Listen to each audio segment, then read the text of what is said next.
Bien, bonjour à tous. Nous allons donc débuter cette journée de commémoration de l'ordre des Pères Mékitaristes et je vais commencer par donner la parole au cardinal Barbarin, qui est le chancelier de notre université. Schnorra Galem.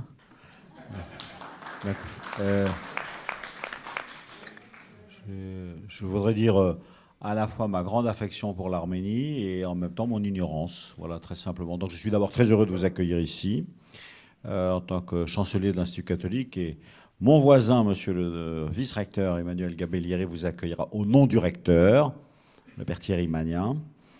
Mon amour de l'Arménie vient du fait que j'ai été stagiaire, diacre, puis ordonné prêtre dans une ville française qui est très marquée par l'Arménie et qui s'appelle Alfortville. Voilà.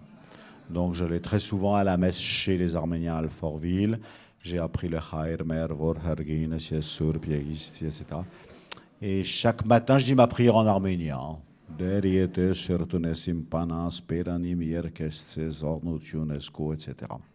Et puis, c'était resté au fond de mon cœur. Et quand je suis arrivé à Lyon, très belle communauté arménienne aussi, et une belle amitié avec Monseigneur Norvan Zakarian, qui me dit, le catholicos est venu 5 fois à Lyon, et l'archevêque de Lyon n'est jamais allé à Yechmiadzin. Alors, à la Pentecôte 2004, j'étais ici depuis 1 an ou 2, j'ai eu la joie, la très grande joie, l'honneur, d'être reçu donc à Yerevan et à Yechmiadzin au moment de la Pentecôte, et participant aux liturgies du catholicos. Et j'ai, à cette occasion, été très impressionné de l'amour des Arméniens pour Saint-Irénée. Donc l'évêque de Lyon est le 135e successeur de Saint-Irénée. Mon bureau est juste à côté du tombeau de Saint-Irénée. J'ai invité tout à l'heure Monseigneur à aller s'y recueillir et à le visiter. C'est un endroit très émouvant, de la source de la foi dans l'ensemble de la Gaule, mais de l'Europe, parce que c'est à partir de là que sont partis les évangélisateurs en Belgique, en Allemagne, en Angleterre. Et lors d'un passage à Venise, j'ai manqué le rendez-vous majeur d'aller voir les Pères Mékitaristes et de visiter l'île Saint-Lazare. Donc je promets solennellement que la prochaine fois que j'irai à Venise, j'irai voir l'île des Mékitaristes. Ce qui est peut-être mon souvenir le plus émouvant est l'arrivée je vais me tromper dans la prononciation, mais vous me pardonnerez, à Yerevan, au Manetadaran, où j'arrive avec l'ambassadeur de France. Alors c'était M. Cuny, et je demande à voir le manuscrit de la démonstration de la prédication apostolique que nous vous devons, comme vous savez. C'est à la fin du 19e siècle, on a trouvé en arménien ancien un texte perdu depuis des siècles et qui était conservé en Arménie.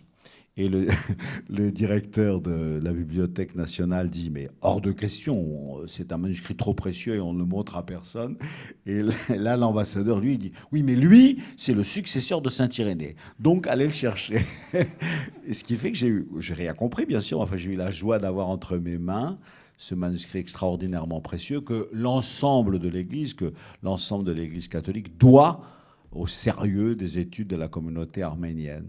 Et en plongeant mon nez dans l'histoire des mékitaristes, ce qui m'a beaucoup frappé, c'est que vous-même, vous êtes mékitariste, vous m'avez dit, Monseigneur, à l'origine, et maintenant, il est la vigilance du Saint-Siège pour leur congrégation. C'est un ordre qui a vraiment une vocation premièrement intellectuelle, quoi. Eh bien, on peut dire qu'elle a rendu de grands services, donc on peut vous dire merci, et nous sommes heureux de fêter avec vous ce 300e anniversaire.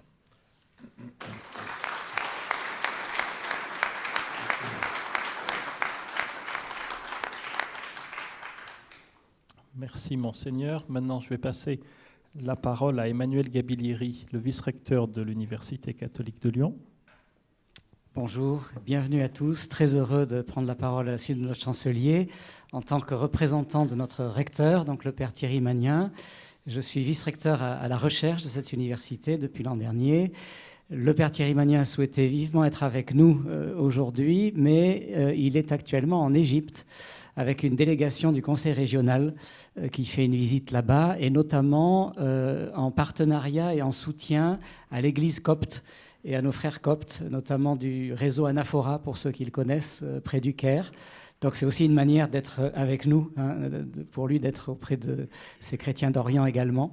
Mais voilà, il m'a chargé de le représenter pour aujourd'hui. J'en suis particulièrement heureux puisque une des tâches qu'il m'a confiées depuis l'an dernier, c'est d'accompagner le travail de création d'une nouvelle chaire, donc Maxime Yaverdi en dirigerait, sur l'Eurasie ou l'humanisme eurasiatique, on va trouver la meilleure formule, qui porterait notamment le travail sur les sources historiques de l'humanisme eurasiatique comme pont entre l'Orient et l'Occident. Donc l'Arménie est évidemment au milieu.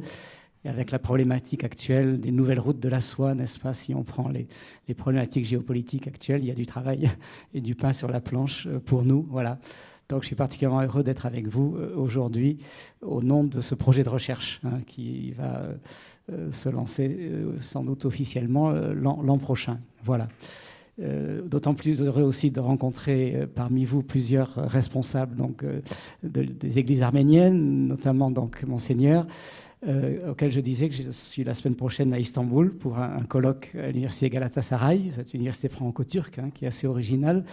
Et donc c'est une manière aussi d'essayer de soutenir la présence francophone là-bas. Et je suis d'autant plus heureux d'être avec vous et alors de tout apprendre sur l'ordre mékhitarite dont j'ignore tout. Donc voilà, très, très heureux également de pouvoir accroître mon regard sur votre belle tradition. Merci.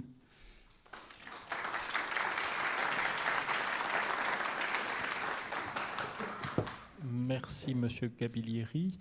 Et maintenant, on termine avec Monseigneur Levon Zekian, qui est le délégué pontifical pour la congrégation mékhitariste.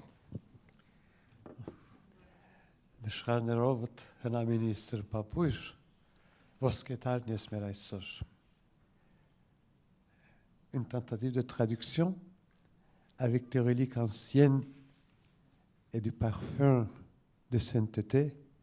Tu es notre âge d'or aujourd'hui. L'âge d'or en arménien Rosketar n'est pas simplement l'âge d'or, le siècle d'or. C'est l'époque qui fonde l'identité arménienne chrétienne. C'est l'époque de des grands traducteurs, de la traduction de la Bible, que l'orientaliste Louis XIV avait nommé la reine des traductions. Et l'Église arménienne, probablement, ou presque certainement, je ne voudrais pas commettre une faute historique, est l'unique Église qui a une fête spéciale pour les saints traducteurs. Car la traduction n'est pas simplement de transformer un texte d'une langue à l'autre, c'est de recréer ces textes. Ces traducteurs, ces saints traducteurs, ont tout d'abord recréé en arménien le texte biblique. Un des majeurs interprètes de leurs œuvres, Koryoun, a une phrase qui pourrait sembler même épouvantable.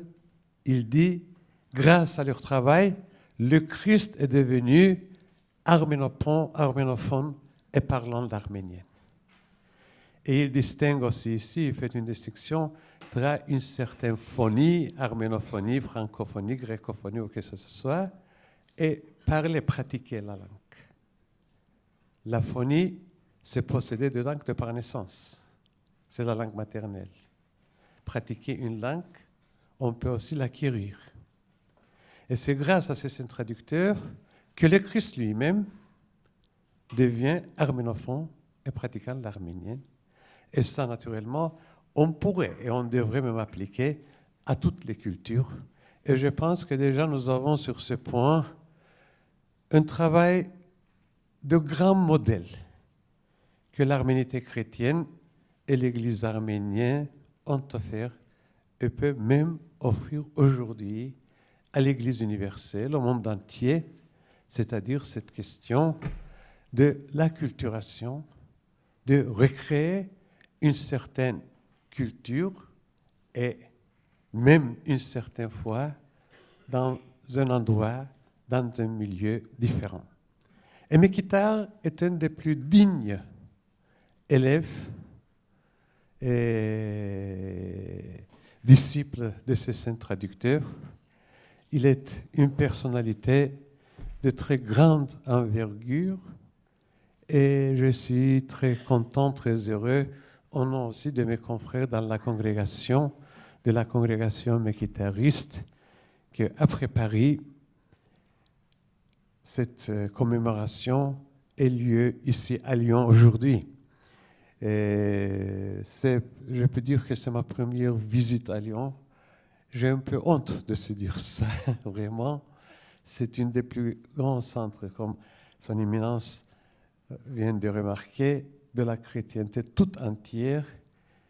Vous avez ici, comme père de foi, un des plus grands saints, des plus grands pères, des plus grands docteurs de l'Église universelle, valable pour toutes les églises, pour tous les rites, pour toutes les langues, Saint Irénée, pour lequel les Arméniens aussi ont prouvé une dévotion particulière.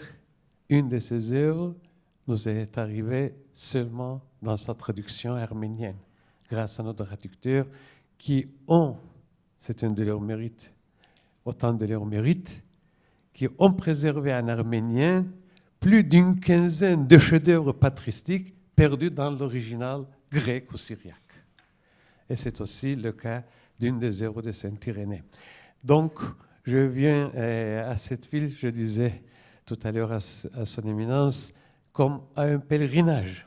Et je me félicite avec les organisateurs de cette occurrence, surtout avec M. Maxime Yevadian, qui s'est fatigué beaucoup pour organiser toutes ces commémorations, tous ceux qui l'ont aidé dans cette entreprise.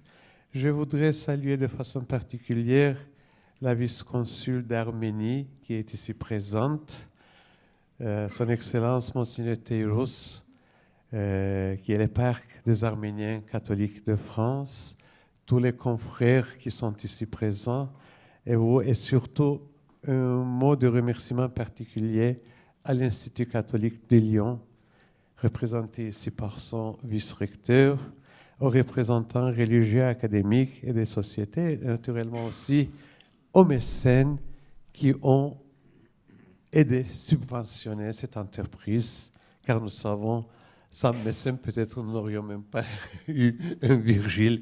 Donc, l'œuvre des mécènes est aussi très, très précieuse, même si parfois un peu cachée. Alors, un grand merci à tout le monde. Merci surtout à vous, votre éminence, qui nous honorez de votre présence. Et pour moi, comme c'est aussi le siège, un des sièges les plus anciens de la chrétienté en Occident, c'est aussi, ça, disons, comme l'Arménie, le premier peuple à être baptisé chrétien. Donc, c'est aussi un autre lien de rapport, de communion spirituelle qui s'établit entre Lyon et l'Arménie, entre la France et l'Arménie. Merci à vous.